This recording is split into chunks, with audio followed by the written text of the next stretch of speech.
Hi at welcome sa channel. So today, unbox natin tong medyo familiar na box. I guess from the title ng video, alam nyo na kung ano siya. So ito yung Colorful GT1030. Pero ito yung GDDR5 Edition. I ordered this from Colorful sa Mall for 4,605 pesos. And it arrived 2 days later, which is not bad. From the box, sorry may glare. Pero parang walang sinasabi na GDDR5 siya. So, it's just a GT1030. Medyo glary yung box. Pero walang GDDR5. Okay. So, wala kang makikita na GDDR5. To compare, ito yung old box ng GDDR4. And ang masasabi ko ay looks exactly the same. So parehas na parehas siya. Same na same yung width. Then syempre yung height, parehas na parehas, pantay na pantay. Again, so ano ang clue kung paano malalaman na GDDR5 siya? So kailangan mo tumingin sa version. So ito, nakalagay V5-V. Tapos ito yung GDDR4 V3-V. So ito yung luma. Ito yung luma V3-V. So kung bibili ka ng second hand, you have to watch out sa version. And for me, na-test ko naman na GDDR5 nga ito. And if you were paying attention, ito actually yung pinakita ko kanina na GDDR5. Ito yung inintroduce ko na GDDR5. So dahil sobrang magkamukha siya, talagang malilito ka. Lalo na if you're buying second hand. So isasantabi ko na tong GDDR4 since nakakalito siya. So ano ba difference ng DDR4 versus DDR5 no? Other than the huge VRAM bandwidth increase, nag-increase din yung boost clock by 89 MHz. So hindi man ganun kalaki, pero at least nag-increase, di ba? I am not sure how it will translate to games though. So kailangan natin i-benchmark. Siguro next week may benchmark na tayo. Power consumption also increased from 20 to 30 watts. So opening this box, medyo malaki. Malaki siya. So necessarily malaki. So, may dalawang foam. Tapos malaki yung padding. Tapos ganyan lang kaliit yung GPU. May quick guide na samot-saring language. So ito yung card.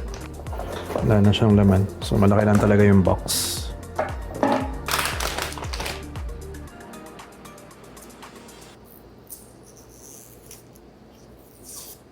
So ito na siya. Maliit lang siya. So to compare lang with the GDDR4 version. Okay. So spot the difference. Iba yung logo. Ito dragon. Ito text. Ano ba? Okay, so again, ang titinitingnan ay yung version. So ito ay V3-V. Ayan, V3-V. So ito yung luma. Pero again, natatamper to. So hindi siya reliable. So ito yung V5-V. For the I/O, same lang din ng DDR4. Merong HDMI saka DVI. Again, walang backplate since low-end card siya.